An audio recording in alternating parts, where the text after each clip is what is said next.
الرحمن الرحيم السلام عليكم ورحمة الله وبركاته داود waxaanu caawa joognaa magaalada Toronto ee dalka Canada caawa magaalada 15 sano joogo Canada caawa ka hor ma arag sidoo yahay snow wararkan caawa idin hayno dawladda Canada waxa jira gobollo badan oo Canada ka mid ah gaar ahaan Ontario Quebec waxa jira qabow daran iyo baraf culus dawladda ayaa dadka ugu digtay safarro aan daruuri ahayn iyadoo oo la filayo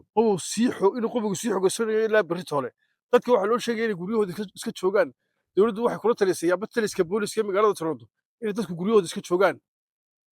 wad arkaysaa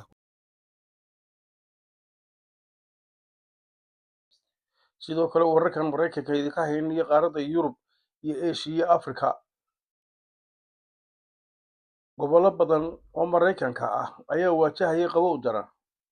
iyo baraf culus taasoo keentay in la joojiyo duulimaadyo badan iyo xidhnaanshaha wadooyinka doorashada 2026 musharaxiinta waaweyn ayaa si xooggan u bilaabay ololaha doorashada iyagoo ka hadlay dhaqaalaha shaqo la'aanta iyo amniga dalka kale dawladda Mareykanka ayaa u muuqata inay si tartiib ah uga laabanayso aqoonsigii ay siisay dawladda federaalka Soomaaliya sanadkii 2013 xilligaas oo uu ku meel gaarkii u dhammaaday Washington waxa ka socda hadalhayn ku aadan maamulka Trump in uu u muuqdo inuu dhaqan gelinayo siyaasadda arrimaha dibadda ee ku saleysan mashruuca Project 2025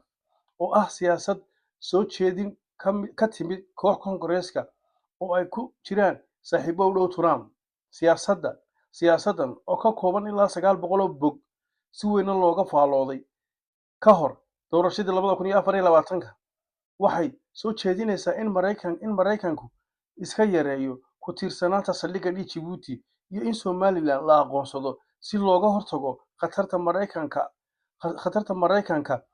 uu ka arko isballaarinta Chinaha sidoo kale wararka ka imaanaya Iran ee bariga dhexe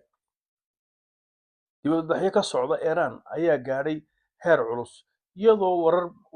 wararka madaxa bannaan sheegayaan in kumanaan qof ay ku dhinteen rabshadaha beesha caalamka ayaa ka walacsan xaaladda bani'aadanimo ee Iran dagaallo u dhexeeya Ruushka iyo Ukraine ayaa dagaalada weli sii socdaan Yurubna waxay kordhisay taageerada military iyo tan bani'aadanimo ee u haysa Ukraine sidoo kale qiimaha tamarta dalal badan oo Yurub ah ayaa la tacaalaya sicir barar ku yimid korontada iyo gaaska taasoo saameyn ku yeelatay nolosha shacabka wararka Afrika Suudaan dagaallo sokeeye ayaa weli ka socda iyadoo kumanaan qof barakaceen caalamkuna ugu baaqay xabad joojin degdeg ah sidoo kale Niger iyo Mali xaalad amniga ayaa kacsan iyadoo ay jiraan weerarro iyo cabsi laga qabo argagixisada sidoo kale Soomaaliya wararkan idinka hayno ciidamada amniga dawladda iyo kuwa deegaanka ayaa sii wada howlgallada ka dhanka ah Shabaab iyagoo guul ka sheegtay gobol ka mid ah dalka siyaasadda dawladda federaalka iyo maamul goboleedyadii ayaa wada hadallo ka leh arrimaha doorashada dastuurka iyo awood qaybsiga sidoo kale wararka naga soo gaaraya Jamhuuriyadda Somaliland madaxweynaha Jamhuuriyadda Somaliland Cabdiraxmaan Maxamed Cabdilaahi Cirro oo shacabkiisa u diray mahadnaq iyo baaq midnimo balleer daawada agaasimaha madaxtooyada ayaa ka hadlayay arrintaasi aniga oo ku hadlaya afka madaxweynaha Jamhuuriyadda Somaliland mudane Cabdiraxmaan Maxamed Cabdilaahi Cirro madaxweynuhu wuxuu halkan si qoto dheer ugu mahadnaqayaa dhammaan muwaadiniinta Jamhuuriyadda Somaliland gudaha iyo dibaddaba sida wadaniyadda iyo jacaylka leh ay u difaaceen qarannimada jiritaanka iyo madaxbannaanida Jamhuuriyadda Somaliland gaar ahaanna dareen wadareedka ummadnimo ee ay shacabka Jamhuuriyadda Somaliland muujiyeen aqoonsigii Israa'iil kadib iyo sida la yaabka leh ee ay u difaaceen qarannimada iyo jiritaanka qaranka Jamhuuriyadda Somaliland xilligan taariikhiga ah ee cadowga kala duwan ee Jamhuuriyadda Somaliland uu ku taamayo waxyeelaynta iyo dibindaabiyada ka dhanka ah qarankeena barakaysan Jamhuuriyadda Somaliland madaxweynaha Jamhuuriyadda Somaliland wuxuu dhammaan ummadda Jamhuuriyadda Somaliland gudaha iyo dibaddaba si weyn ugu baaqayaa